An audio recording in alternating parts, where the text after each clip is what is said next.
Okay, तो अब हम बात करेंगे डार्विन की थ्योरी के बारे में। लेमार की थ्योरी हम लोगों ने पढ़ ली है। लेमार के बाद जो हमारे पास थ्योरी आई थी वो डार्विन की थ्योरी थी। हालांकि डार्विन को भी जो आइडिया है वो माल्थस की बुक से ही मिला था। माल्थस की बुक आई थी पॉपुलेशन के ऊपर, वही बुक जो है डार्विन ने पढ़ी थी और वहीं से डार्विन को आइडिया मिला था इस थ्योरी का, नेचुरल सिलेक्शन की थ्योरी का। डार्विन ने क्या बोला था कि there are not the strongest, जो सर्वाइव कर रहे हैं, जो स्पीशीज इन्वायरमेंट में सर्वाइव कर रही हैं, ना तो वो स्ट्रॉन्गेस्ट है, ना वो इंटेलिजेंट है, वो मोस्ट अडेप्टेबल है।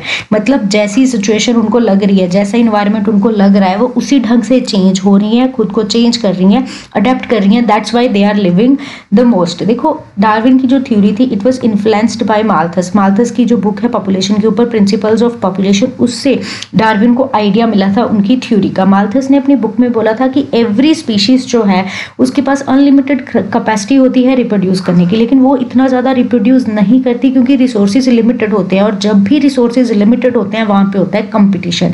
कंपटीशन दो तरह का होता है, इंटर स्पेसिफिक और इंटर स्पेसिफिक कंपटीशन। देखो अगर कंपटीशन दो स्पीशीज के बीच में हो रहा है that is a inter specific competition. On the other hand अगर competition within the species होगा दैट इज इंट्रा। जैसे यहाँ पे बर्ड्स की अलग स्पीशीज है और दूसरी अलग स्पीशीज है, इन दोनों के बीच में कंपटीशन हो रहा है। इधर भी इन दोनों स्पीशीज, डिफरेंट स्पीशीज के बीच में कंपटीशन हो रहा है एक डियर के लिए, तो that is a inter specific. लेकिन अगर दो एक ही स्पीशीज के मेंबर हैं, उन दोनों के बीच में कंपटीशन हो रहा है, जैसे यहाँ पे भी एक ही स्पीशीज के मेंबर है, इनके बीच में कंपटीशन हो रहा है, that is a inter specific competition. तो माल्थस ने क्या कहा था कि जो लिमिटेड रिसोर्सेज होते हैं उनकी वजह से कंपटीशन की सिचुएशन बन जाती है, और वो इंटर स्पेसिफिक भी होता है, वो इंटर स्पेसिफिक भी होता है, और कंपटीशन की वजह से होती है वेरिएशन।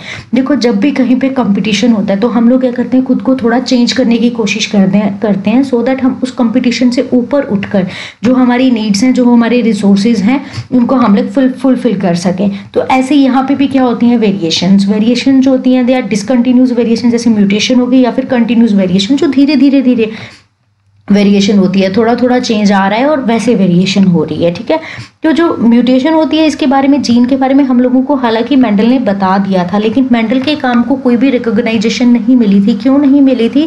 क्योंकि जब मेंडल जो है वो इसके ऊपर काम कर रहे थे, एक तो जहाँ पे उन्होंने अपना काम पब्लिश किया था वो एक नॉर्मल सा जर्नल था और उसकी कोई गुड सर्कुलेशन नहीं थी, तो ज़्यादातर लोगों को उनके काम के बारे में पता ही नहीं चला। और दूसरी बात, उनका काम टाइम से इतना अहेड था कि जो साइंटिस्ट थे इन लोगों का क्या हो गया, दिमाग ही खराब हो गया था इसको देख के, और ये लोग समझ नहीं पाए थे।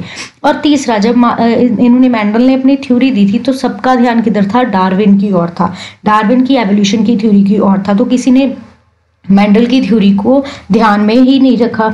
ठीक है, तो माल्थस ने क्या बोला कि जो हमारे पास रिसोर्सेज होते हैं वो कम होते हैं, तो उसमें क्या हो जाता है, कंपटीशन हो जाता है इंटर स्पेसिफिक, जिसकी वजह से हमारे पास वेरिएशन जाती हैं, जिसमें म्यूटेशन के बारे में मैंने अभी आपको बताया कि मेंडल ने बताया था, लेकिन तब किसी ने ध्यान में नहीं दिया क्योंकि उनका ध्यान डार्विन की थ्योरी की ओर था। और दूसरी होती है कंटिन्यू, जो धीरे धीरे होती रहती हैं।